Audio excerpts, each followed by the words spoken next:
Hello and welcome back to my F1 Diaries. Let's talk Singapore.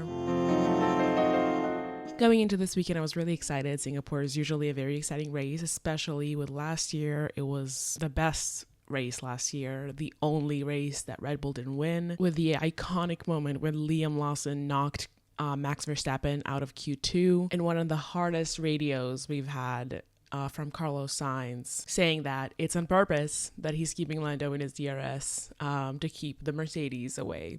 So, I was ready for a redo. I was so excited because K-Mag is back with 0 penalty points, 7 races to go, and no contract for next year, which means he can literally just go crazy. We also have a lot of special liveries and helmets for Singapore. Let's start with the liveries because there are just 3. So we have the V-Carb livery.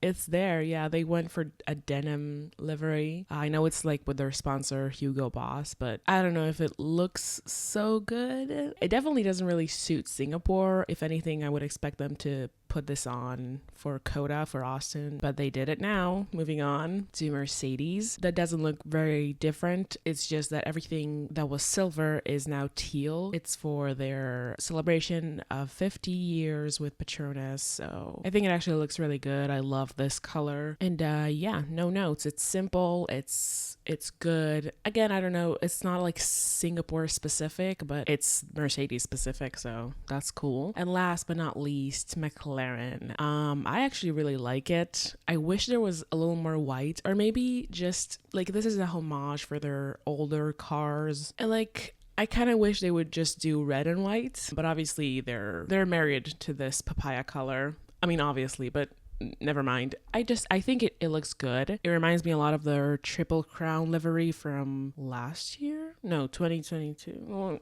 let's not get into what year it was. And moving on to, actually, I want to talk about the McLaren suit as well, because they were the only ones doing a special suit. Everyone said it looks like carrots dipped into into ranch. I think the issue is not the colors. The issue is the design with the slanted line from their waist to their hip. And that design doesn't really look good on the black either. We just got used to it. I think it looks good with the colors. Again, reminds me of their Silverstone suits from last year, which looked really, really good. I love them. And like after the race and stuff, it looks so good. Like at night, it was beautiful. And now moving on to the helmets. Let's go in alphabetical order. Alexander Albon. I love this helmet. It looks so good. I don't know like the meanings of this particularly, and I'm sorry for not knowing, but I love it. I love the color.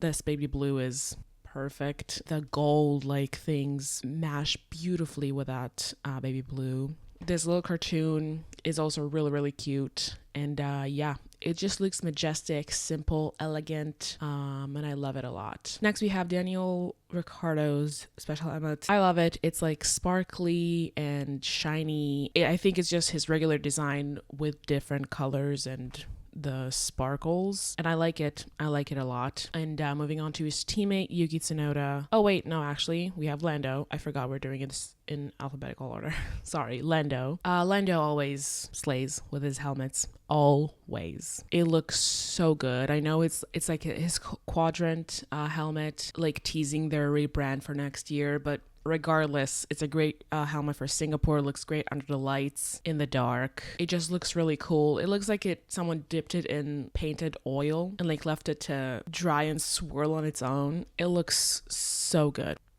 Beautiful. No notes. Next, we have Oscar's helmet. It just looks so good. Once again, perfect for Singapore. Looks good under the lights in the dark. It's like reflective surfaces, all silver, like holographic. And yeah, it just looks perfect. It looks good. I have no notes. Once again, perfect. The McLaren boys slayed. Next we have Yuki. Now we have Yuki. I'm not loving it, but it still looks good. Yeah, I don't really have much to say about it. Sorry. And then last but not least, we have Zhou Guanyu's helmet. On the back, there's I don't know the name of this building, but it's like right beside the circuit. It's iconic in Singapore. And then on the side is this little cat, Sweetcorn. Oh my god, I love Cats. I love cats. And that's it. We're done about the liveries and helmets. Probably the longest section of this video. Red Bull also were supposed to have a special livery, but they bailed on it because they didn't want to add any extra weight to their car. Just goes to show how not in a great place they are. And apparently, they've been having problems since Barcelona of last year when Checo started having problems with the car. Yeah, he was right. Checo has been saying the car is fucked and he has it printed out. They just didn't really care about what Checo had to say because Max kept winning. So basically they just potentially developed the car in the wrong direction completely. So for me, it's good news to hear. Hopefully they don't get their shit back together. But yeah, that's why you listen to your drivers.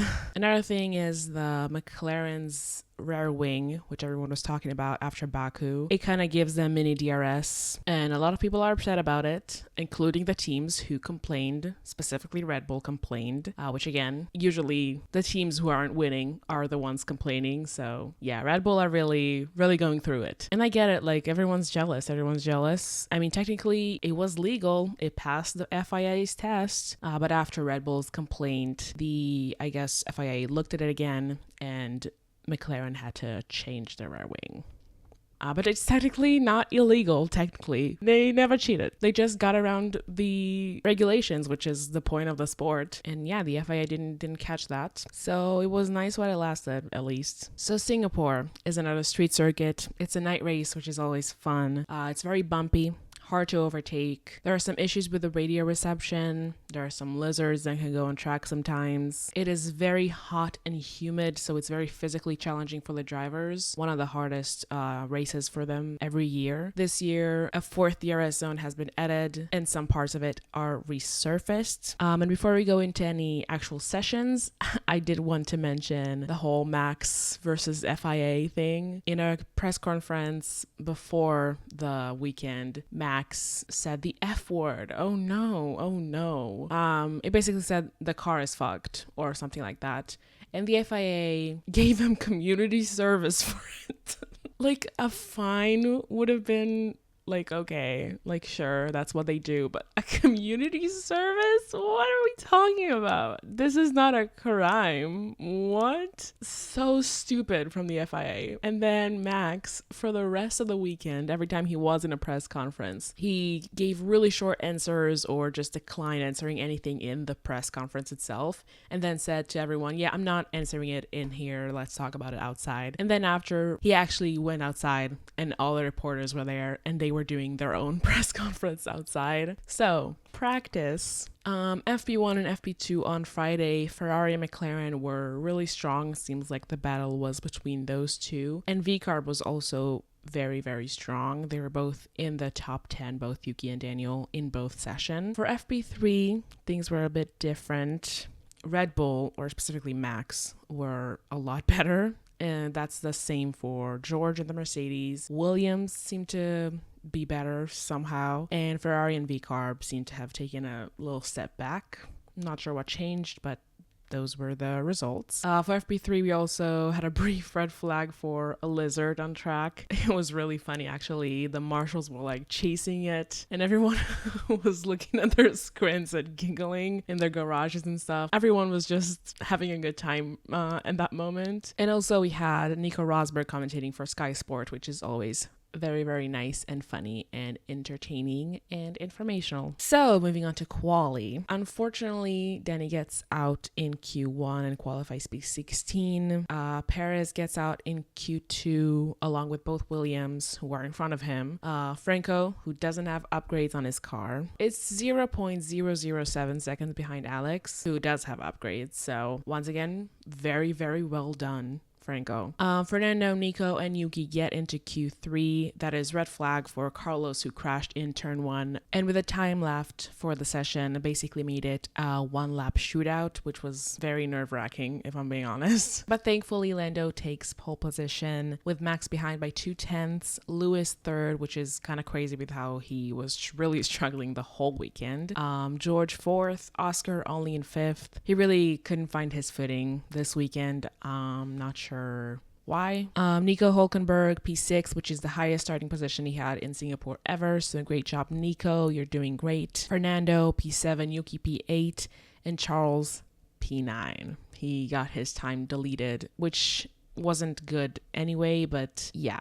The Ferraris were really not doing well in quali. And it was honestly kind of shitty because this is a track that they're good at and they were good pretty much the whole weekend. So not nice to watch as a tifosi. But overall, it looked like a really hard quali session, if I'm being honest. Everyone was slipping and sliding all over the place. They struggled with tire prep, and I'm actually surprised with how well Max did. Not only with the current form that Red Bull are in, but also this has never been a good track for Max. He never won here. He never took pole. So good job, Max. I just wish you weren't directly competing with Lando. So going into the race, I already knew that, no offense, the Mercedes were not going to have the pace to challenge anyone for anything, even though they tried to put Lewis on the softs. But for me, it was just like Lando versus Max, and that's it. And the lights went out, and for the first time in his career, Lando maintains his lead through the whole first lap, and then for the second lap, and for the third lap, and he gets a huge gap for Max. And even with a few really scary mistakes, he wins the Singapore Grand Prix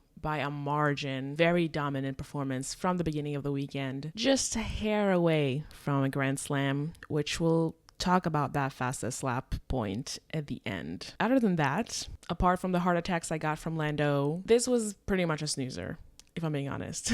Not much happened, not a lot of overtakes, no safety car. It was kind of boring, so not much to say, but things that are worth pointing out are Franco's amazing start. He went from P12 to P9 with a great move into turn 1. Bold move. Maybe a stupid move if it wouldn't have worked out, but it did, so it's a great move. But then on the other side for the Williams, Alex had to retire with a power unit overheating issue. Kevin Magnussen also had to retire at one point after he got a puncture. The Ferraris had good performances and good strategies. Charles specifically almost getting up to P4 at the end, but George managed to defend. Oscar with a good performance as well, getting ahead of both Mercedes with tire management and his strategy. Hulkenberg and Fernando finished in the points and in front of Checo Perez. The no safety car thing, kind of crazy. We always had a safety car in Singapore, so that's a first. I know they took out the section between turns 14 and 16 where they added the DRS. There was once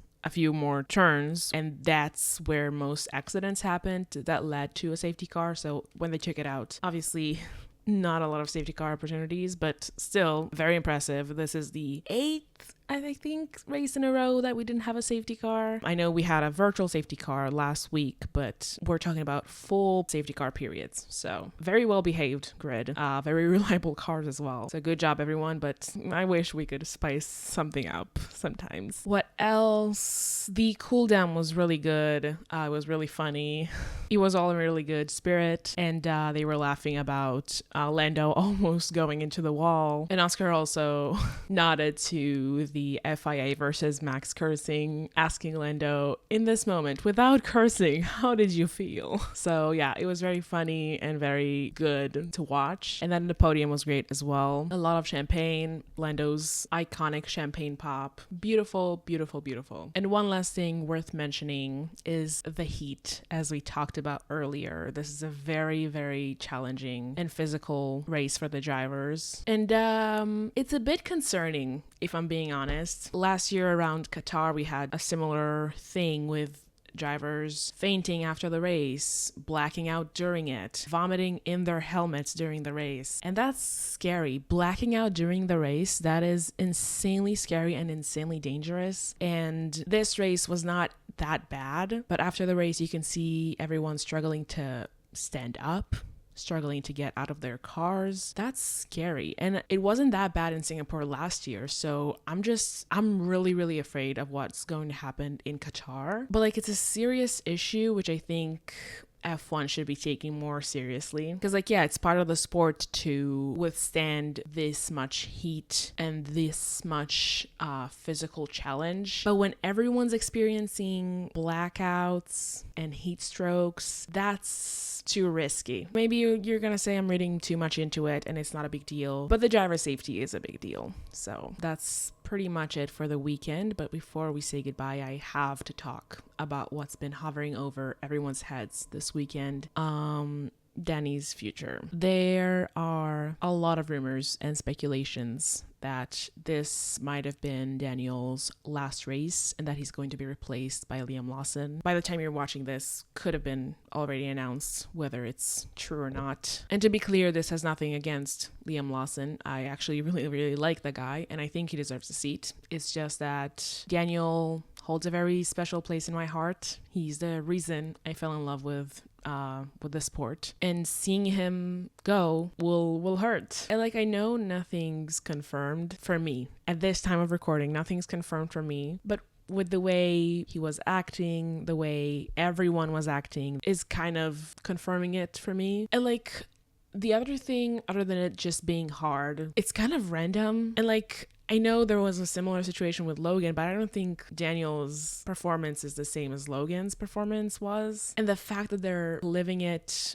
open, open-ended for everyone, I don't know if it's including Daniel or not, but it's just really not a good situation, I would say. So this potentially being his last race in F1, it was not a good weekend for him at all. He did start strong in FP1 and 2, as I said, with VCAR being strong, but then don't know what happened. FP3 was not going as well, and in quali he got out in Q1, and then because he was starting from relatively the back of the grid, they put him on softs to try and get some positions off the start and also go for a different strategy, which I had a feeling that they would do that, but I think that was a mistake because after quali Daniel basically said that they were nowhere on softs, so don't know what the thought process was there, but okay. He then pitted really early onto mediums, and he actually had a pretty decent stint on them, but then he had to pit again for softs again,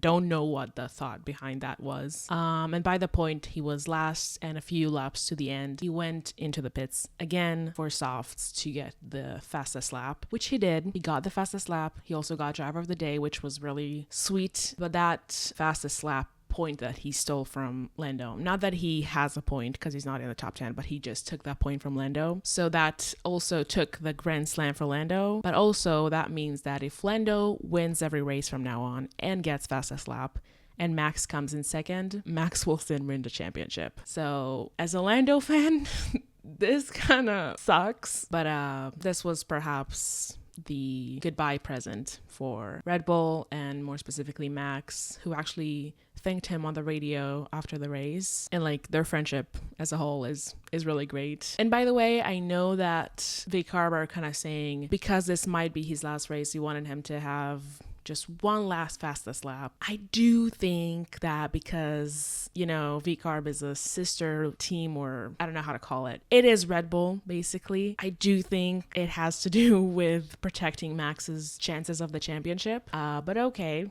Say what you want to say. And yeah, his post-race interview killed me. Watching his onboard at the end killed me. Knowing that he stayed last in the paddock and everyone said goodbye to him killed me. And yeah, I hate Red Bull. So if this is really goodbye to Daniel, and he's talked about how he's kind of with peace if this is goodbye, I hope he really is, and I hope he will find himself, whether it's in another motorsport or back home in the farm. I hope he knows how many people he brought into the sport through Drive to Survive, because he's the first face you see. His iconic line, "Hi, I'm Daniel Ricciardo and I'm a mechanic." I fell in love with him and I fell in love with the sport at that second. So I hope he knows he's the reason this sport has grew so much over the years. I hope he knows that we love him and he's very loved, not by just the fans, but also the commentators, everyone in the sport, the paddock. He's just very loved, and he's a good guy, and he's a good driver. He had a really good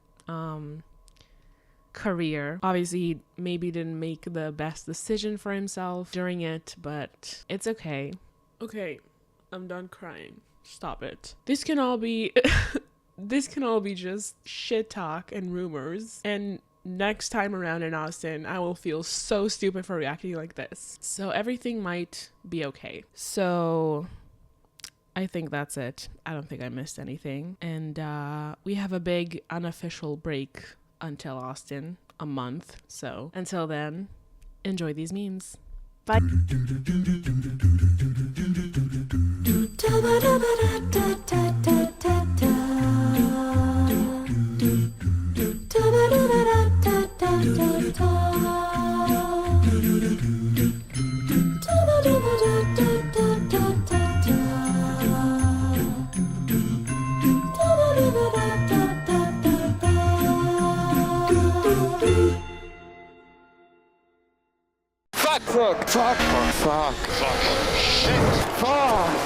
Fucking hell. Fucking hell. Fucking awesome, man. What the fuck? What the fuck happened? Hey, what the fuck happened there? What the fuck was that? What the fuck was he doing? They fucking went into me. What a fucking idiot. Is he a fucking prick or what? This fucking cunt. What a fucking cunt. Oh. Fuck. Fuck. Fuck. Oh, fuck. Fucking hell.